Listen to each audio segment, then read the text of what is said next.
नाम के भजनवा सुनात बाटे हो।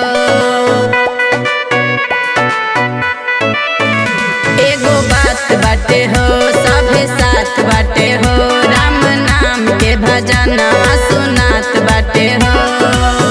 बाटे मौका भगिया जगल चल दियरी जराल, ए भैया राम नाम गोहराल, ए भैया चल दियरी जराल,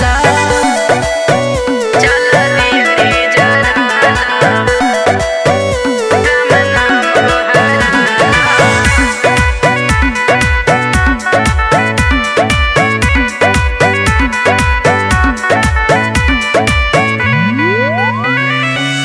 सारा चिंता फिक्रिया तू छोड़, राम नाम से नाता तू जोड़।